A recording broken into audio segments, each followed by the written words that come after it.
Hello and welcome to the latest episode of Capital and Kayfabe. I am your co-host, JP John Paz from the Two Man Power Trip. Of course, joining me, the political pundit, the former campaign manager, the author, the journalist, Mr. Jack Hunter. Jack, welcome in. How you doing? Hey, good to be with you. Excited about our conversation today. Lots to talk about. Man, it's one of those things where I don't even know what direction to start with because we had the Royal Rumble. I was absolutely shocked to see that. Remember, we were talking about AJ Styles. I was getting all these dream matches out of the way. He might be retiring. I was shocked when he passed out during the match, and now he has to retire and he's done because it's like, well, he didn't really get a send off. But then if you really hear about his personality and how he is, that's what he would have wanted. He wouldn't want this big John Cena farewell, blah blah blah. He would just want to kind of right off into the sunset kind of thing. But then all of a sudden they dropped the Epstein Files. So I was like, should we start with that? Because this is crazy what's going on. So I don't know. I guess we should start with AJ, though, just because maybe that's more shocking. I feel like the Epstein stuff, a lot of it was already out there. Yeah, and there's stuff that is still shocking with the Epstein stuff. With the AJ thing, and AJ is one of my favorite wrestlers for a very long time, and I'm not alone in saying Same. that. People speculated will Gunther, beat him and his WWE career would be over, which is exactly how he phrased it in his last promo. And the WWE is saying, yes, his WWE career is over. We'll see if that's true long term. Maybe it is. I think he's a man of his word. But this is like 6 months now. It's like, if you beat so-and-so, you got one more shot in WWE. There's always that, right? Yep. Possibilities with TNA. Tony Khan is saying very nice things about AJ. I'd be kind of surprised to see that happen, but who knows? But it looks like he's not under WWE contract, but also contract, like he doesn't have bad blood with WWE. I think he loves and cherishes his time there and respects them and would never do anything that would, put them sideways with him. Is the way I look at it. And I don't know that necessarily going to TNA for a bit or Japan or whatever he decides to do or staying at home. The last report I read from Bob Ross, from Sean Ross Sapp, Bob Ross is the painter, is that anything he wants to do is just like putting a button on his career. He doesn't need the money. It's not about that. It's just like, what do you want to do for the last couple times you might wrestle? So I'm excited about it. And AJ Styles' name did not appear in the Epstein Files so far. So yes, thank God. Yes, thank God. Yeah, he keeps. Nor would I expect it to. This guy barely cusses. When he cusses on WWTV, I'm like, man, they made him do that. He's pretty quiet for the most part. It doesn't really get himself into too much trouble that way. But I was just kind of a little surprised just for the fact like that couldn't have been it. But I was even saying to myself, okay, his contract's up. He trademarked all those things. Like it's everything you would do if you were really retired. They would mention the contract. They would mention you trademarking stuff. So, obviously you own the stuff. WWE was really licensing his name because he owned all that stuff beforehand. Yeah. But now he's re-trademarking and make sure he has it officially. So then you're looking at, okay, Nakamura. All right, that was out of literally nowhere. Like booking wise, like that doesn't make sense unless this guy's retiring because that's like a dream match that AJ wanted before he left. Yeah. Okay, Punk, he didn't really wrestle on TV in WWE. Yes, they wrestled in Ring of Honor. I think they had a house show match or something like that. So it's just like, wow, okay, why would he wrestle Punk out of nowhere? There's something up with that. That's odd. Mm-hmm. And then it's like, okay, this Gunther thing is now for his career. Like crap, he might lose. The whole match, the crowd in Saudi was awesome, which was kind of surprising to me. Yeah, just pun intended, I guess, phenomenal crowd out there.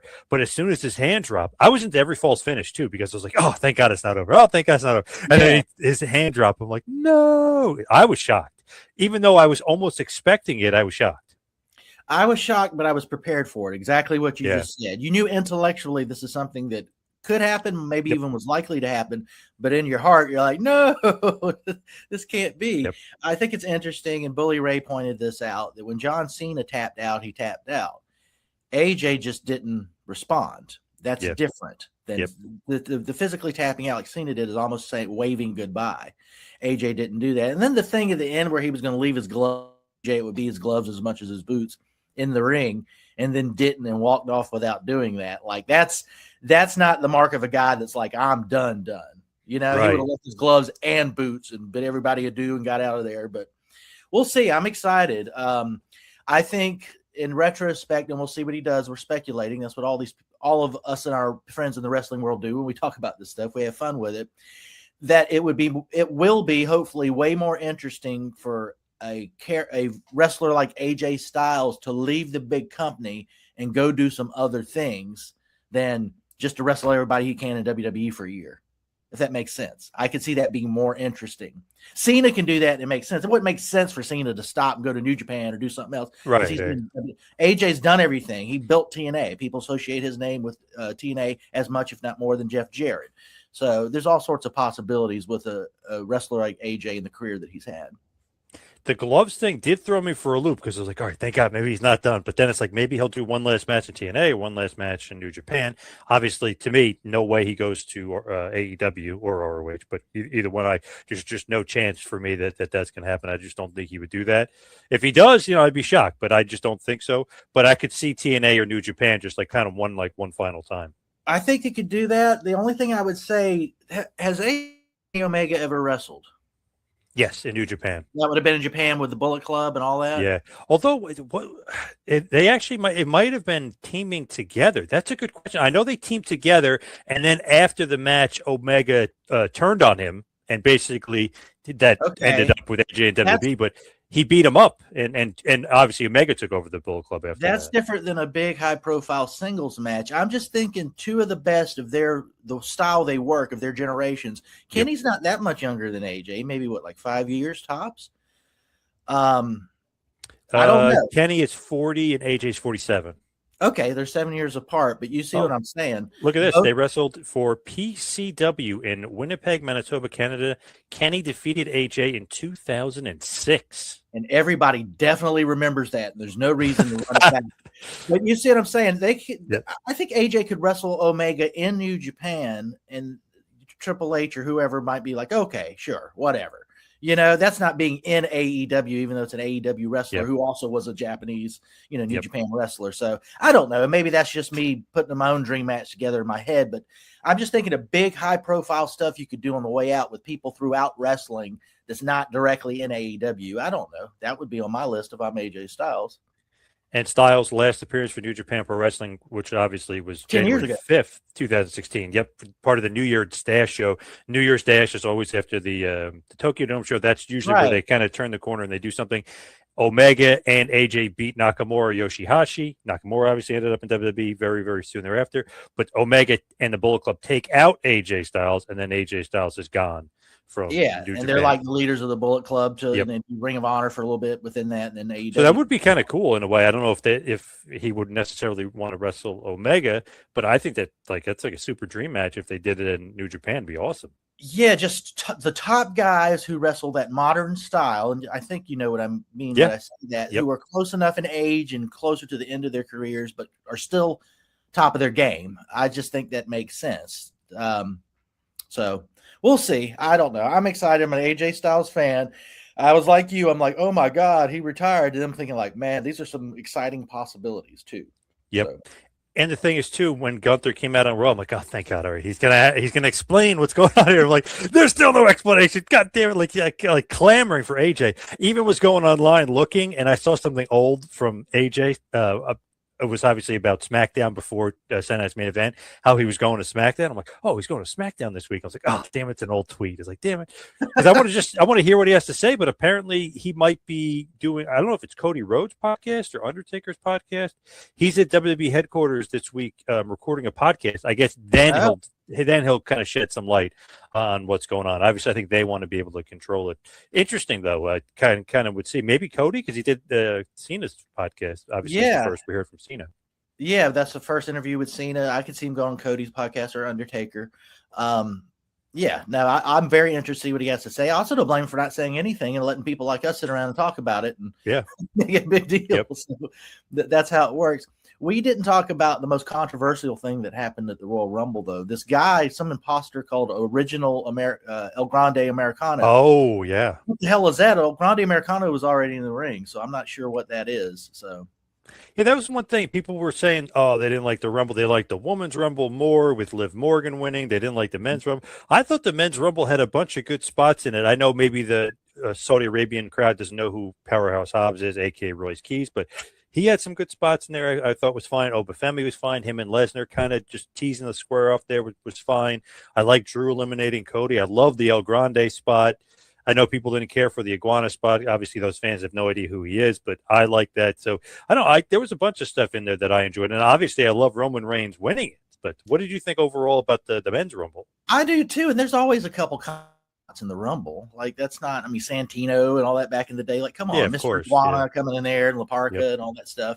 I thought it was great. I don't know if that was happening in the United States, if Powerhouse Hobbs would have got a huge, I mean, I don't know. People watch AEW, but you know what I'm saying? He's been a mid-card guy on the second biggest company. And he's impressive as hell to look at. But you know, when AJ Styles showed up in WWE, he'd already been a world champion in different places, and he was nervous. Nobody would know who he is, and everybody knew who he was. Yes. Yep. Powerhouse Hobbs, I don't think, is that same kind of situation. I would be glad to be proven wrong. Regardless, it was great to see him on WWE TV, presented in a big way in the Rumble.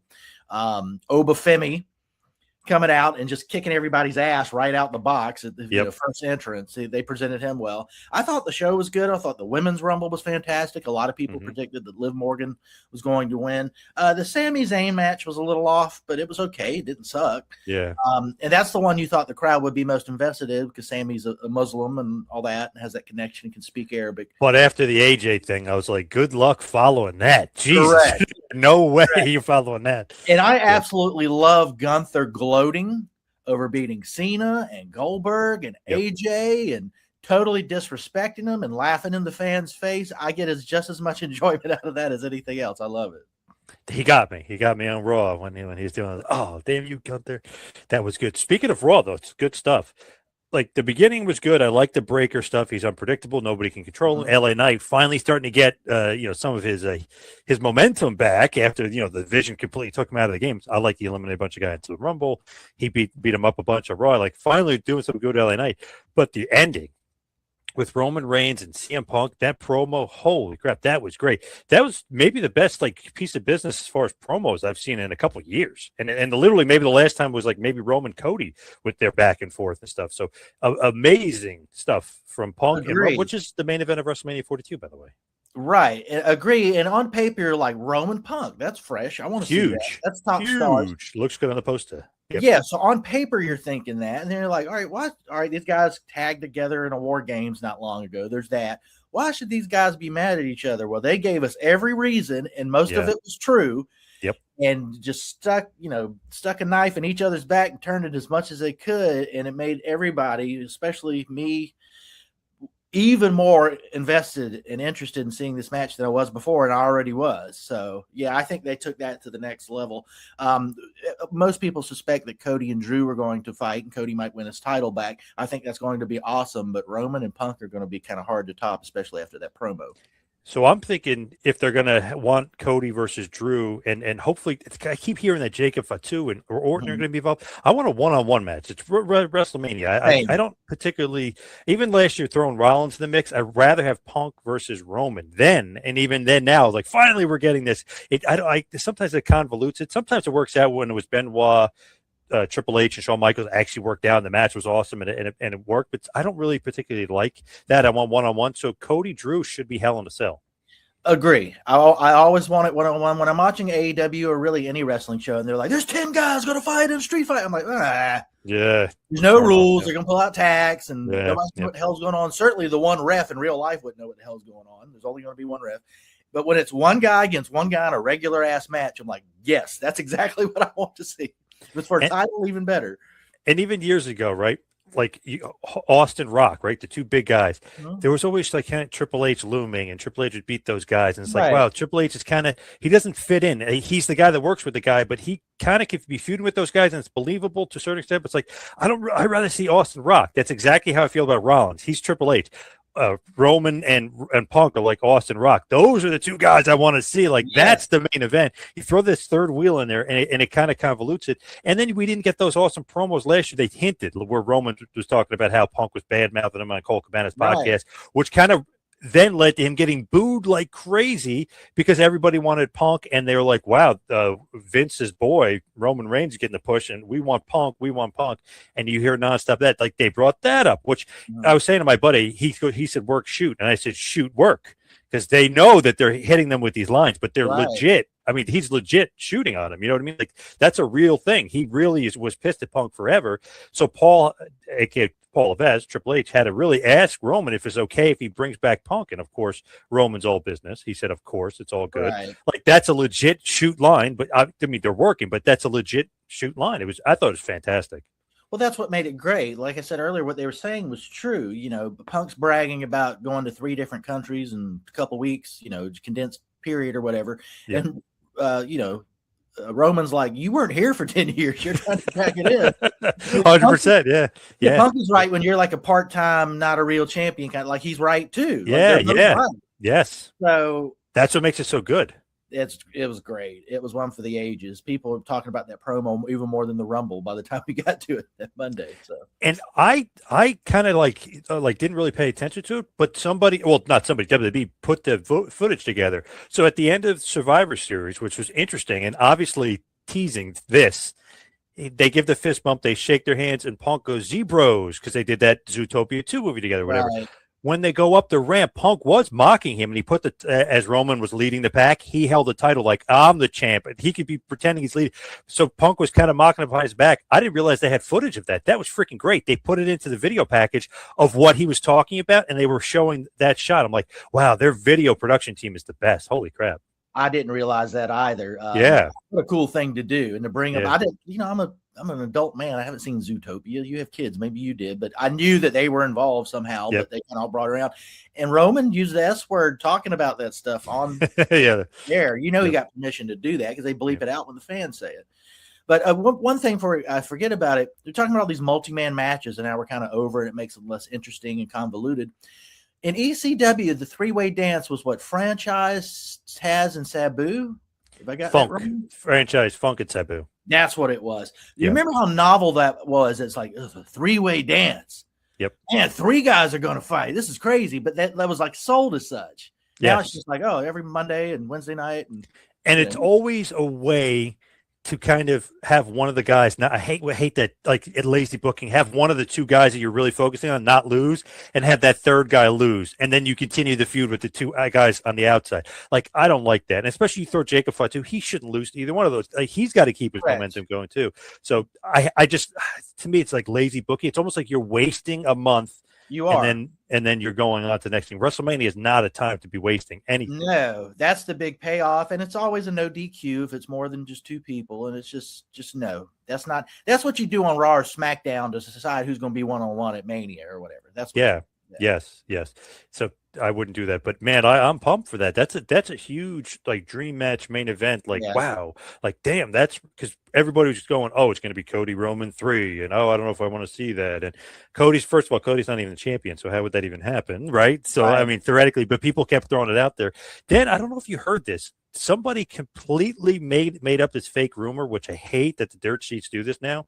And I'm not talking about like Meltzer or Sean Ross Sapp, or like the reliable people. I'm talking about these random sliced wrestling or whatever BS thing, dirty wrestling or whatever. WrestleBoard.com, right. Yeah, like the Wrestle Room or whatever. Like, it's just completely like made up site. And they'll go, oh, Roman Reigns is having creative differences with Triple H, and he wants Cody to turn heel because The Rock wanted Cody to turn heel, and Roman wants to beat Cody to get his win back, and blah blah. I'm like, Roman Reigns, and everything I hear, I've talked to a bunch of the guys. Some still work there, some don't.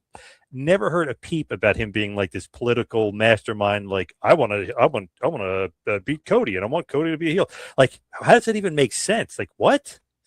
Weird. Well, think about Roman's family, who his dad and uncle were. They always did business. Yeah. I mean, I'm not saying The Rock was never political because he was such a big name and still is, or I'm not talking about that, but just their family in general. How many people work for the McMahons and now TKO? People are different, even if they're all Samoans and part of the same family, but like, that's about as old school lineage as you can get. He's going to do business. Like you just said to Triple H, hey, you cool us bringing Punk back? And of course he said yes, because that's, no, I don't believe that. And I hate those stupid ass sites that it's all clickbait. I'm a Fightful subscriber. I feel like I'm advertising them for free sometimes, but Sean Ross Sapp once a week on the weekend does the debunkathon. Do you ever read those? Yes. Oh, yes.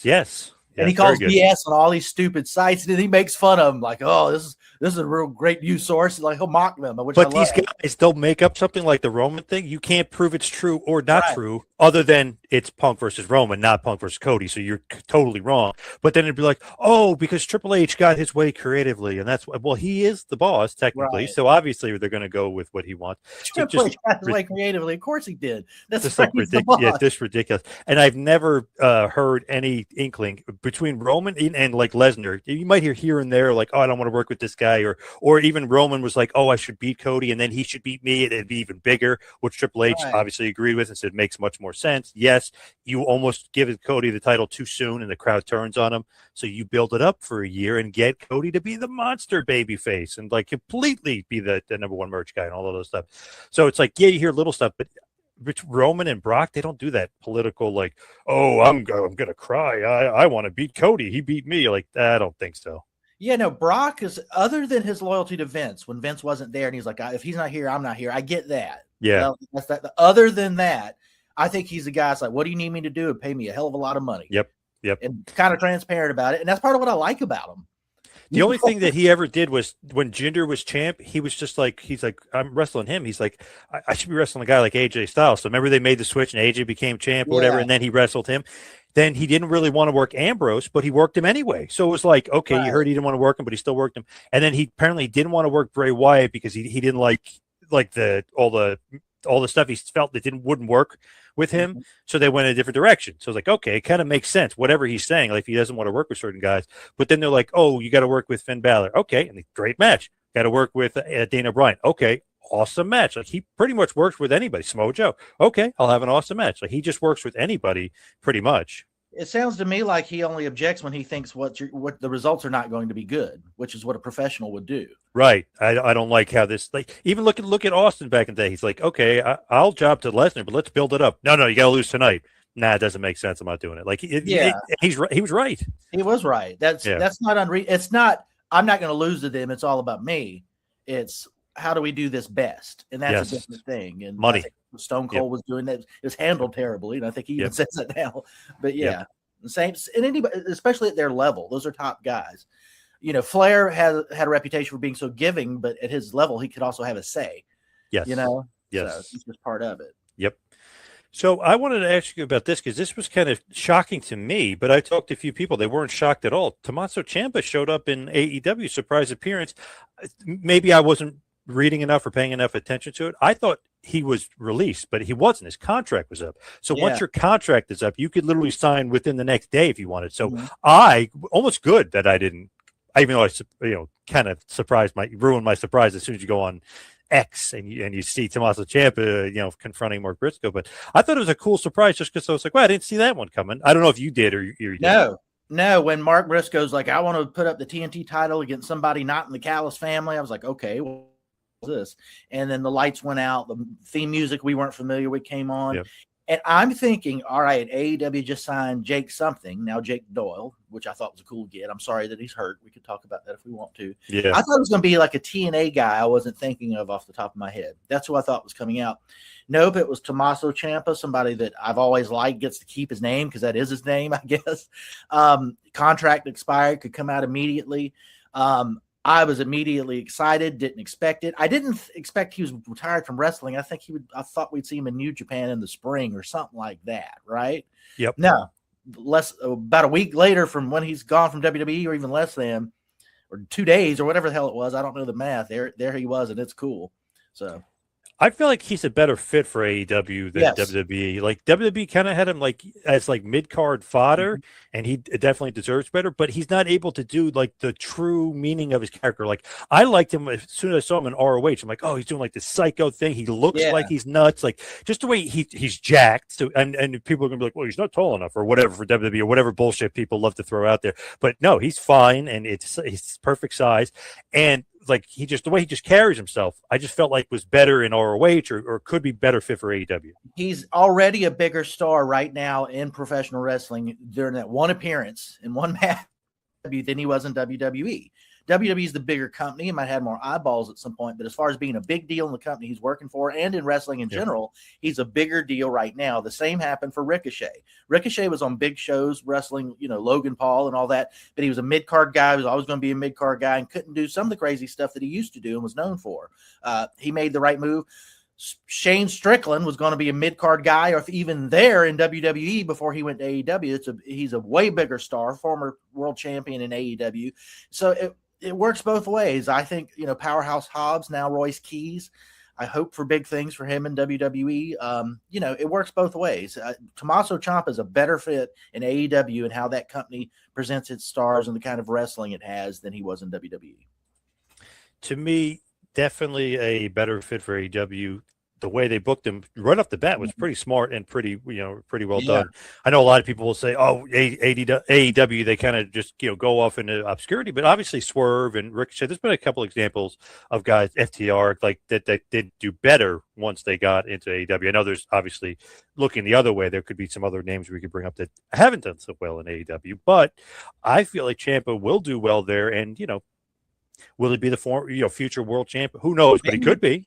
Maybe, but even somebody like Ricochet, who I don't anticipate being a world time soon, he could be, but I don't anticipate. He's still a bigger star doing what he's doing in AEW. Am I wrong to say that? Whether he has the belt ever or not?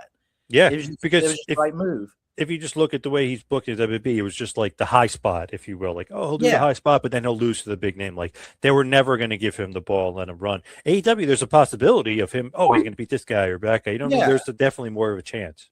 And he's has storylines. He's a total jerk heel, and has better character. Right, part of a faction. So there's a whole package there where he was just kind of somebody like, there's the high flying guy in WWE. This will be a good match, but that's about it. So exciting things going on. That Tommaso Ciampa thing surprised me. I love when they can do that in this day and age. Another little surprise, you put this on my radar too. Marie Malenko, Dean Malenko's daughter, made her wrestling debut for Pro Wrestling Noah, it looked like. So I didn't even, first of all, know that his daughter was a wrestler. But man, that's pretty cool. That's pretty cool. And doesn't Noah work with WWE? Yes. More? Yes. Okay, and Dean Malenko is obviously an agent for AEW. Hasn't there been? I'm just thinking of people and their kids. David Finley's trying to get out of New Japan and maybe go to AEW, and his dad's working for WWE. Yep. So just kind of funny things to think about where dads are and where kids might go. I have a feeling that they signed Clark Connors. He's in AEW now, who's a New Japan guy. Those guys obviously drill money. A bunch of those guys are free agents all around the same time. I think David Finley has 1 or 2 dates left. I think he'll be on the New Jersey show on 2/27 at the Pure Arena in Trenton, New Jersey. I think that might be his last date. But I wonder if it's one of those things where he kind of wants to put a feeler out with his dad and say, "Hey, is there any interest here? Would I be in NXT or would I be in?" Like, I wonder if that's the instance. And maybe his dad will kind of tell. I mean, I'm spitballing here, I'm guessing, but maybe his dad might tell him like, they're going to have you start off in NXT. He might just go, I'll just go to AEW. Yeah, he might be like, that's a better fit for you and what you've done in Japan. But he knows people. His name's Finley. He's in WWE. I always wonder why Xia Brookside is not in WWE because her dad's there. But it's not always that simple. I think Ava, who just resigned, The Rock's daughter, probably could have had that job for as long as she wanted. I'm not saying she wasn't talented. I'm just saying she is The Rock's daughter, but it sounds like she didn't want to do it anymore. But you see what I'm saying? There's different levels to this kind of stuff with people and their kids that work in the business. It's just one of those things with her too. Like, was that political, you think, of Ava? Like, why the hell did she? Wasn't she mad that the Trump ties with something like that? I didn't watch the interview, but she did. She said something about F ICE and and all that Trump or something. Yeah. My favorite version of that is the Billie Eilish Grammy speech. Did you pay attention to any of this? Yes, but the whole thing of that is now the Indian nation that her land is on is now responding to her. I was like, wow, you opened up a can of worms, dumbass. Like, holy crap. Funny? Holy. Yeah, she's like, we've taken away their ancestral lands, which is the history of migration and humanity anywhere on planet Earth. Sometimes unfair, sometimes otherwise. But her saying that I know she, got popular as a teenager and she's a young woman now, probably her late 20s, but when she said it, I wasn't mad at it. I'm like, yeah, that's what some young person that doesn't think Clueless, yeah. right. They're saying what everybody around them says. They think they look cool. Do you But know then you find out her big ass mansion is on this. yes, it's worth 14 million. Why don't you give that back? Yeah, what an Yeah, why don't idiot. you Oh give them my your God. mansion or sell it and give them the money? Yep. I don't think she's going to do that. Here's the thing too about like stolen land, blah blah blah. Do you know like that if you really look at the history of Native Americans and stuff, each one would kill and then take the land of the one before him. So even the last, let's say the last one that the U.S. took it from, it wasn't their land either. They stole it from the one before them, who stole from the one before them, who stole from the one before them. You have to go all the way back and look to see whose original land it is. It's like almost kind of impossible to kind of try to figure that out and trace it back. But even the Native Americans stole land. They stole lands from the one tribe that they killed before the other tribe killed them. That's the history of humanity. Common sense. Yeah, it's migrating and wars and killing other tribes. And I'm not saying it's right because we're men and we're fallen. We're all messed up. But like that's history. That's humanity. And so for white liberals that don't know anything about anything to get up there and just single out that, it's just too funny with the tribe saying, "Hey, you're on our land, Billie Eilish." That is awesome. Yeah, that was awesome.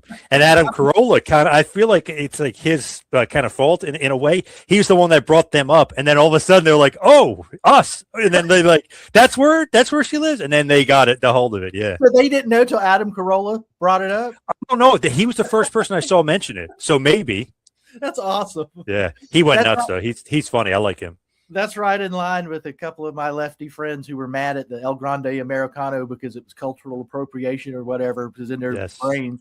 And then he goes to Mexico. He's like a top baby face. All these Hispanic people are dressing like El Grande Americano. I was asking somebody who's of Mexican descent that I'm friendly with, and I said, "You care about Gulf of Mexico and Gulf of America?" And no, could care less. They go, I still call it Gulf of Mexico. And they said, I bet you young people call it Gulf of America, or people will call it that. Right. But they're like, I don't care. And I was like, me neither. I was just kind of curious because people were going nuts over it. And they're like, what? And I was like, I have no idea.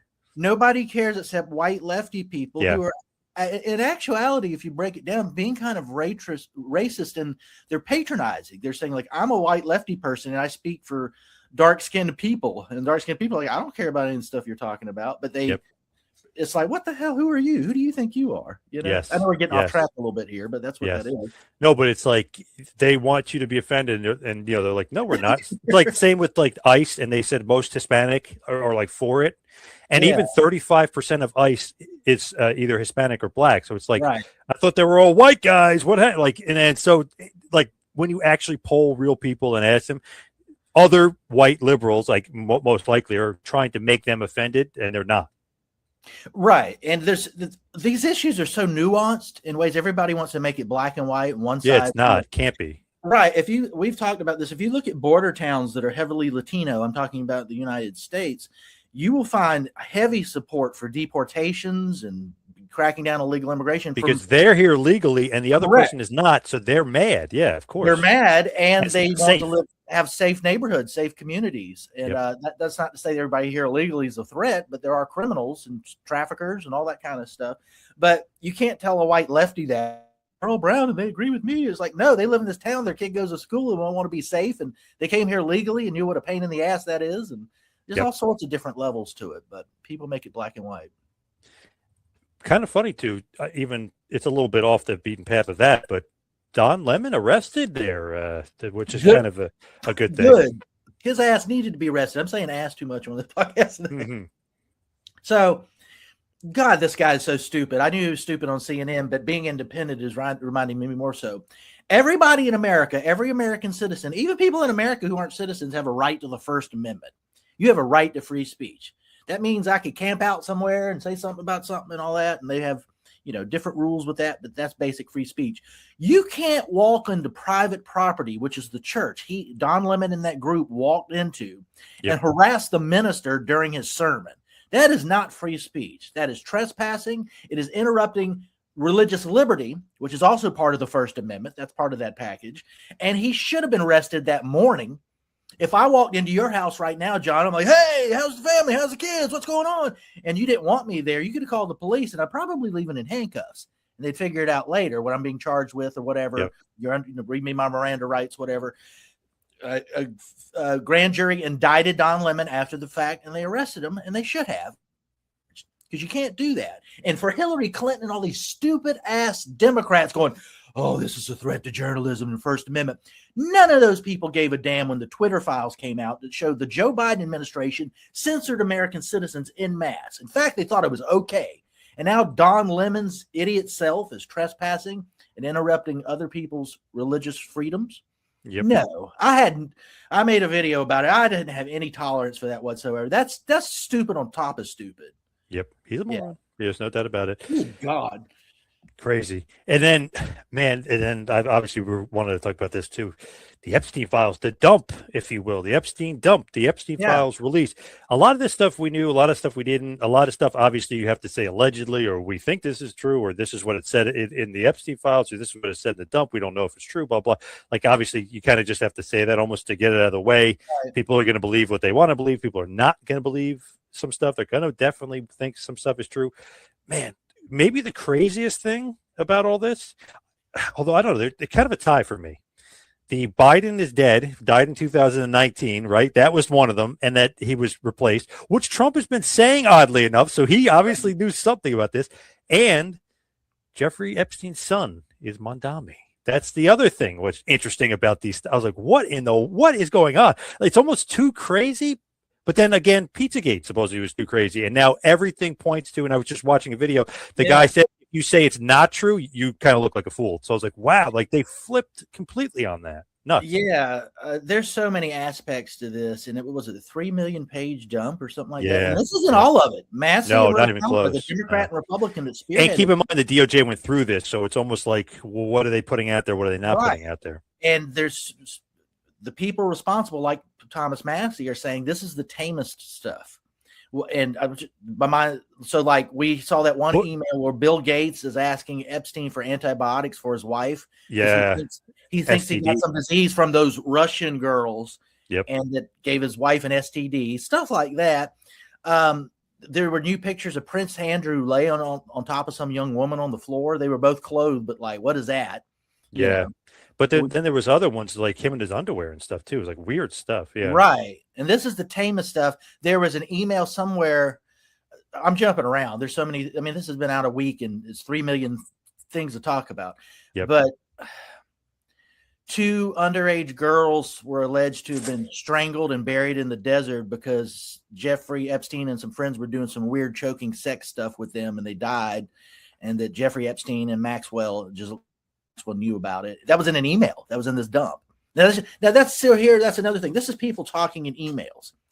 What can you extract from this to charge somebody with something? I don't know the answers to that. I'm not a lawyer. Let's talk about another aspect of the Epstein files. Talking about the media earlier and what they focus on. You will not find much coverage. It's very light coverage in legacy mainstream media. I'm talking about New York Times. I'm talking about Washington Post. I'm talking about cable news outlets of this. It's mentioned, yes, but it's very lightly. When Russiagate was happening, the completely fabricated thing that the Democrats made up about Donald Trump being in cahoots with Vladimir Putin that's been disproven after one of the most thorough investigations in American history from Robert Mueller. That was on the front page of everything for 2 years. They just took it at face value, you know, that this was happening. This very real thing that involves, clearly from these emails, Jeffrey Epstein was working for Israel's government, Mossad. That is all over these things. You barely see it mentioned. I've said on this program time and again, the mainstream media, legacy media, sees its job as protecting power and promoting the narratives of people who are powerful. You're seeing it again with the Epstein files. They want to say a little about this as possible, especially the fact that he seemed to be blackmailing people or putting them in compromising positions. He, being Jeffrey Epstein, served the country of Israel and its government.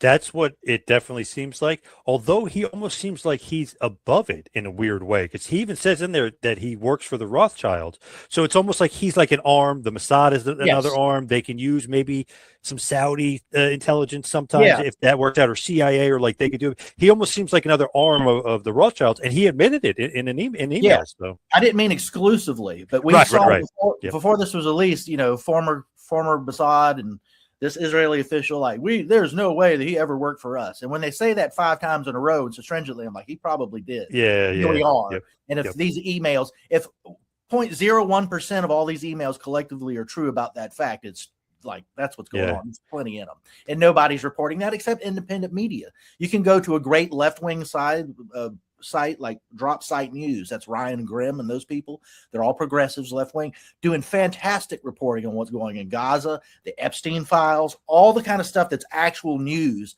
in 2026. It's independent media that's putting it out there. And the regular media, which sees itself as sort of a gauge on don't let people know about this, who are totally outdated now. We know about it. X exists. So that aspect of this is kind of interesting to watch too. But of course, not too much, like, to me, to be honest, like incriminating stuff on Trump, but it does make Clinton's, who get mentioned the most, look bad. Al Gore mentioned a ton in there. Musk, by the way, Elon Musk did get mentioned a bunch. Right. And then George Bush Sr. looks like a complete and utter psychopath, if that stuff is true, about him eating people. Like, what in the hell? And then Robin Leach, of all people, lifestyles rich and famous, killing people and stuff. Like, what in the hell? It's powerful people in both parties and in entertainment and all walks of life. Yep. I want to add this before we end this. Ron Paul, who I used to work for, is mentioned a number of times in the Epstein Files. And he's mentioned in this context. It was the 2008 and 2012 elections. They were talking about which of the Republican candidates would serve Israel most. This was talked about multiple times.